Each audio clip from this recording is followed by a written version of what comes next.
नमस्कार। अनुभव चैनल पर आप सभी श्रोताओं का स्वागत है। आज के दिन हम चर्चा करने वाले हैं प्रोफेसर निशि पांडे से। आप सभी जानते हैं वो लखनऊ विश्वविद्यालय की एक वरिष्ठ प्राध्यापिका हैं। वर्षों से उन्होंने अंग्रेजी विभाग में अपनी सेवाएं दी, साथ ही साथ विश्वविद्यालय के प्रशासन में अनेक प्रकार की सेवाओं से उन्होंने विश्वविद्यालय के प्रशासन की मदद की है। वो प्रॉक्टर रहीं, वार्डन रहीं, डीन स्टूडेंट वेलफेयर रहीं और इस समय भी वो सारे विश्वविद्यालय के अनेक कार्यक्रमों में लगातार सहयोग देती रही हैं। आप सभी ये भी जानते हैं कि लखनऊ के सांस्कृतिक पटल पर निशि जी का अभूतपूर्व योगदान रहा है। साथ ही साथ समाज कार्यों में भी वो लगातार जुड़ी रही हैं। वो एक ऐसे परिवार से आती हैं जिनमें कि उनकी माता, उनकी मौसी और उनके पिता सभी लोग पढ़े लिखे डॉक्टर्स का परिवार रहा है। एक पढ़े लिखे प्रतिष्ठित परिवार से आते हुए भी लगातार समाज के सभी कार्यों के अंतर्गत जुड़ने की प्रक्रिया में लगातार सक्रिय रहने वाली निशि जी से आज हम लोग ये बातचीत करने की कोशिश करेंगे। राकेश, मैं thank you very much for inviting me today. और मैं आप जो ये कह रहे हैं कि मेरे सब कार्यों में मेरी ऊर्जा दिखाई देती है। अक्सर लोग मुझसे कहते हैं कि आप 63 साल की नहीं लगती हैं और बहुत ऊर्जावान हैं। मैंने ये प्रोफेशन इसलिए चूज़ किया था कि मैं सदैव युवा बनी रहूं, क्योंकि आप जब पढ़ाते हैं तो आप हर वर्ष एक नए जनरेशन से मिलते हैं और उस नए जनरेशन की जो ऊर्जा होती है उसको चैनल करने के लिए आपको अपने आप को ऊर्जावान रखना ही होता है। तो मैं बहुत भाग्यशाली थी। मैं एक ऐसे परिवार से आई जहाँ पे शिक्षक भी रहे और डॉक्टर्स भी रहे और मैंने उनको निरंतर अपने अंतिम क्षणों तक और अंतिम दिनों तक कार्य तक करते देखा है।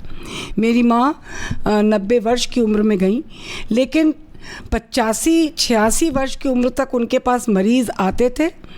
वो निःशुल्क काम करती थी, लेकिन डॉक्टर होने के नाते वो अपने आप को उनकी देखभाल करना या उनको दवाई बताना ये सब कार्य करती रही। मेरी सबसे बड़ी मौसी मेरी प्रेरणा का स्रोत रही।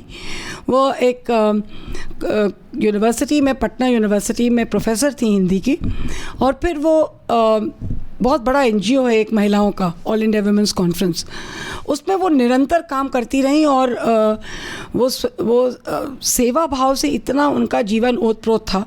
वो अपने अंतिम क्षणों तक ऑल इंडिया वुमेन्स कॉन्फ्रेंस से जुड़ी रहीं। उनके रिटायरमेंट के पश्चात भी मैंने उनको बिल्कुल सक्रिय और एक्टिव देखा।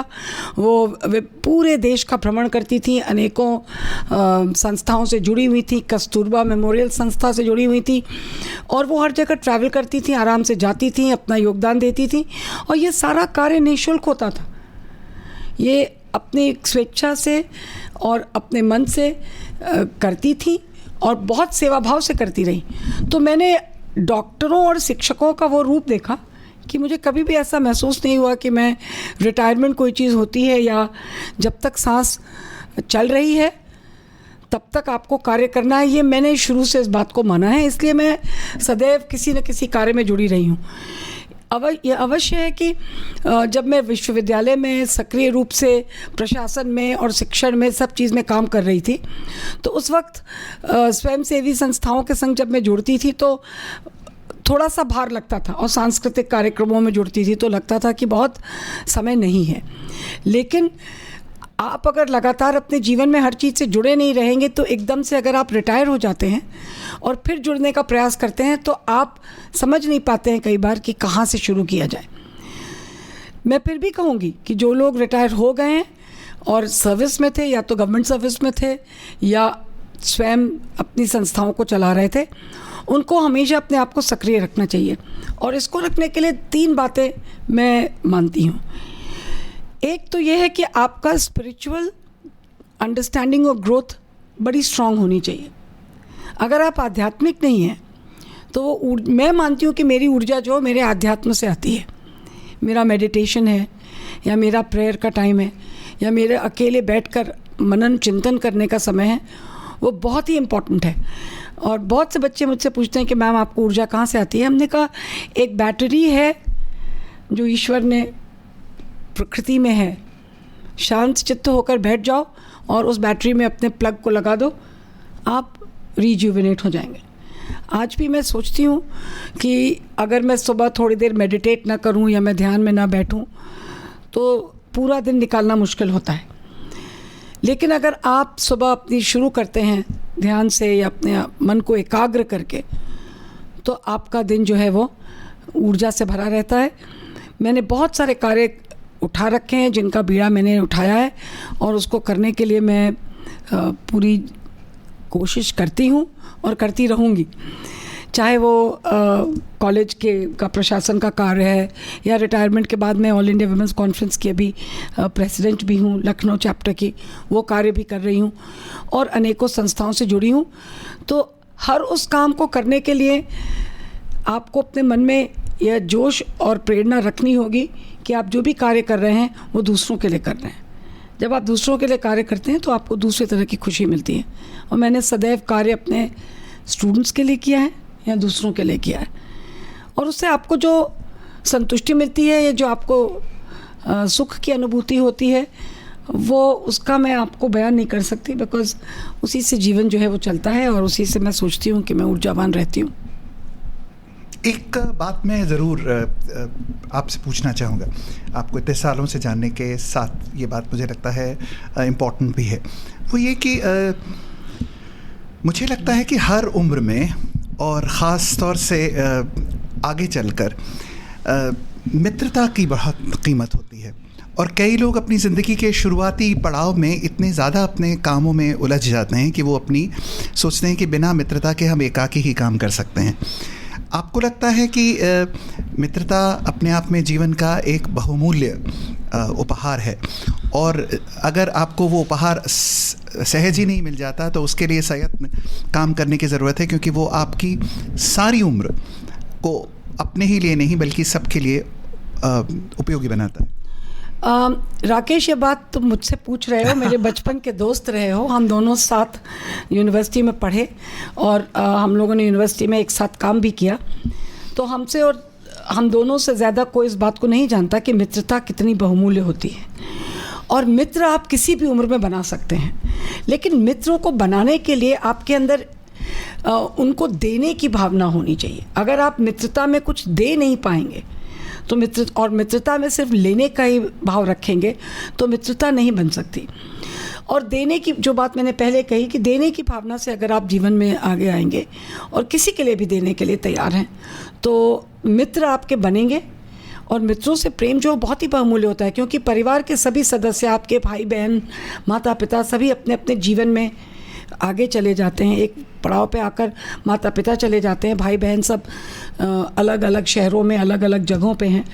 तो आपका जो सपोर्ट सिस्टम है वो तो आपके मित्र ही हैं। उनके साथ ही गुजारा हुआ समय बहुमूल्य होता है, क्योंकि और आपके आड़े वक्त में भी वो काम आते हैं। वो आपके लिए हर वक्त उपलब्ध है। आपका मन ख़राब है, आप किसी से बात करना चाहते हैं, कुछ समय बिताना चाहते हैं, मित्र हमेशा वहाँ खड़े रहते हैं।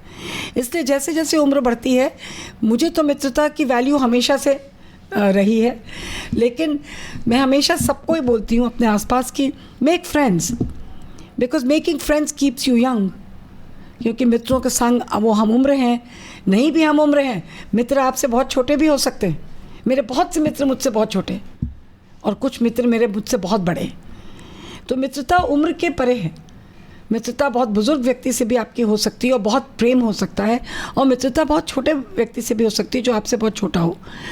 और मित्रता में सबसे इम्पॉर्टेंट बात है कि कोई ईगो होना नहीं चाहिए। अगर ईगो होगा तो मित्रता हो नहीं सकती।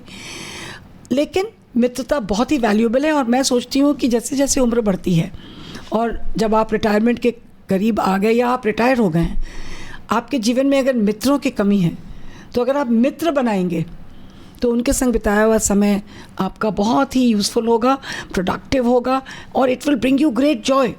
That is important, the Joy that I get out of just seeing a friend. मैं सिंगल हूँ और आप भी सिंगल हैं, तो हम दोनों ने इस बात को समझा है अपने जीवन में कि मित्रों का कितना महत्व होता है।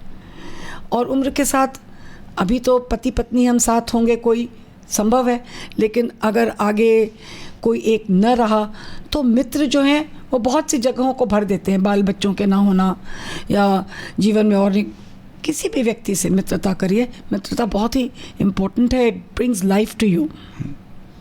मैं एक बात और भी आपको याद दिलाना चाह रहा था कि आपने बहुत सारा समय अपना गुजारा पढ़ाने में और साथ ही साथ परफॉर्मेंस में भी, और आपको भी याद है, हम लोगों को भी याद है कि हम लोग के जो कुछ बहुत ही आउटस्टैंडिंग टीचर्स रहे, जिन्होंने बहुत देर अपनी उम्र तक, जिनकी आंखें ख़राब हो जाती थी, हाँ हो गई थी, उनके बाद तक भी वो पढ़ते रहते थे। तो क्या आप उसके बारे में कुछ बताना चाहेंगी कि किस तरीके से, चाहे वो रंग कर्म हो, चाहे वो पढ़ना हो, वो कोई भी चीज़ आपका शौक़ ऐसा नहीं है जो कि उम्र के साथ ख़त्म करना ज़रूरी है, उसका को ट्रांसफॉर्म करके भी कैसे जिया जा सकता है, जैसे हम लोगों ने अपने टीचर्स को देखा। हाँ राकेश, मैं बचपन से पढ़ती भी बहुत थी। आज भी अगर आप मेरे घर में आएँ तो हज़ारों किताबें मिलेंगी। इनफैक्ट हमारे परिवार वाले हमेशा कहते हैं कि आपके घर में इतना कबाड़ इकट्ठा रहता है क्योंकि चारों तरफ सिर्फ किताबें ही किताबें हैं। तो किताबें, books have been my greatest friends. And मैं आज भी अगर पढ़ूँ नहीं तो मुझे नींद नहीं आती, और मैं हमेशा पढ़ती रहती हूँ। मुझे लगता है पढ़ने से आप जिस तरह से आपकी ग्रोथ होती है, जिस तरह से आपकी समझ बढ़ती है, आप किसी भी प्रकार की चीज़ पढ़ें, कुछ भी पढ़ें, पढ़ना आपके लिए इम्पॉर्टेंट है। और उम्र के साथ मैंने सभी को देखा। मेरी मौसी थी जो डॉक्टर थी, वो रिटायर हो गई थी। या तो वो पेशेंट्स देखती थी और सिंगल थी, या वो पेशेंट्स देखती थी, या वो पढ़ती रहती थी, और वो कुछ भी पढ़ सकती थी, कुछ भी। हमने उनको अपने छोटे भाई की मैनेजमेंट की किताबें पढ़ते देखा, मैंने उनको न्यूज़पेपर पढ़ते देखा। तो शायद ये आदतें मुझे वहाँ से ही मिली देखकर। हमारी टीचर थी प्रोफेसर मांगलिक, जिनकी आप बात कर रहे हैं, वो जब पढ़ नहीं पा रही थी तो मेरे स्टूडेंट्स थे जिनको मैंने भेजा, जो जाकर उनको बैठकर वो किताब सिलेक्ट करके रखती थी। वो बच्चा जाकर उनको उस किताब के चैप्टर्स पढ़ के सुनाता था, और वो एक रेगुलर प्रोसेस था, और उस बच्चे को वो कुछ पैसा भी देती थी उस कार्य के लिए। लेकिन किताब पढ़ना या किताब को सुनना, अब तो ऑडियो बुक्स भी आ गई हैं, तो मैं सोचती हूँ कि रिटायरमेंट के बाद ऑडियो बुक्स को सुनना, अगर आप पढ़ नहीं पा रहे हैं, ये चीज़ें आपको बहुत ही आपके लिए उपयोगी होंगी, आपकी मनस्थिति को अच्छी रखेंगी, आपका माइंडसेट पॉजिटिव रहेगा। तो मेरा तो जीवन का गूढ़ मंत्र रहा है, be positive, always look at the best. और मैं सच बताऊँ, मुझे अभी भी ऐसा लगता नहीं कि मैं 63 ईयर्स की हूँ। मैं जब भी अपने स्टूडेंट्स के संग मिलती हूँ या किसी यंग लोगों से मिलती हूँ, I just feel young in my mind and heart. I am just a 40-year-old woman who is looking at the world and wants to see more of the world, learn more from the world. आप देखिए, Google आ गया, आप देखें कि computers और internet के आने के बाद हम लोगों के लिए कितनी संभावनाएं खुल गई हैं। तो ये सोचना कि अब हमें गूगल और इंटरनेट सीखने की ज़रूरत नहीं, ये भी गलत है। तो आई थिंक टेक्नोलॉजी भी हम लोग को एड कर रही है कि हम अपने जीवन को एक बेहतर प्रोडक्टिव तरीके से जी सकें। And books are very very valuable, of course. Yes, I am thankful कि you brought this up. And also, I thought that, what about performance? Because now we saw that, if you remember, कि कुछ साल पहले हम लोगों ने देखा था कि almost just before 100, you saw Zohra Sehgal and her sister performing.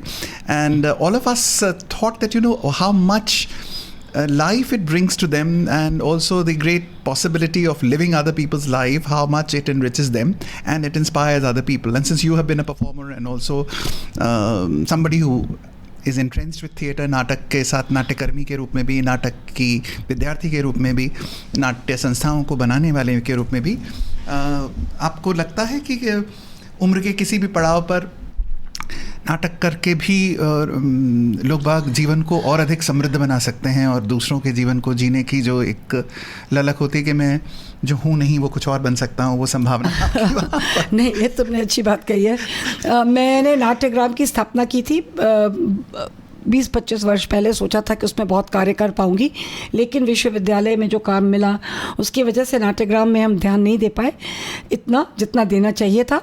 लेकिन अब मैं सोचती हूँ कि रिटायरमेंट मेरा जून में हो जाएगा, उसके पश्चात मैं नाट्यग्राम की ओर बढ़ूँगी।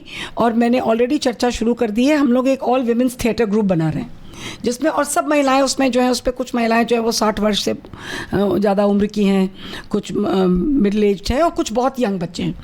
तो इट्स अ वुमेंस ग्रुप, और उसमें हम लोग हर प्रकार के नाटक करना और उसको ले जाना, क्योंकि it's never too late to explore your talents and to explore your what you really wish to do. जैसे मुझे नृत्य करने का बड़ा मन करता था। मैं बचपन में मैंने भरतनाट्यम सीखा, तो अब कुमकुम धर जी से उस दिन बात हो रही थी कि हम लोगों के लिए एक वर्कशॉप कर दें जिसमें जो ज़्यादा उम्र की महिलाएं हैं या 60 से ऊपर की महिलाएं हैं उनके लिए एक वर्कशॉप हो। हम नहीं बहुत विगरस कथक कर पाएंगे, लेकिन भाव भंगिमा तो सीखा ही जा सकता है जिसमें आपका बहुत स्ट्रेन ना हो। और उसके अलावा मैं सोचती हूँ कि मुझे रविंद्र संगीत पर नृत्य करने का बड़ा ही शौक़ होता था जब मैं छोटी थी। उसके लिए भी हम एक प्रयास कर रहे हैं कि हम लोग वो वर्कशॉप करा सकें। तो बहुत सारी चीज़ें ऐसी जीवन में हैं टू लुक फॉरवर्ड टू, जिसके लिए मैं सोचती हूँ कि अगर हम रिटायर हो भी गए हैं तो we still have time ahead. और WHO ने तो कह दिया कि 60 जो है वो नया 40 है। At 60 you are actually, now they're looking at it as 40, you are not even old. So retirement is not the reason why we should think that we have grown old.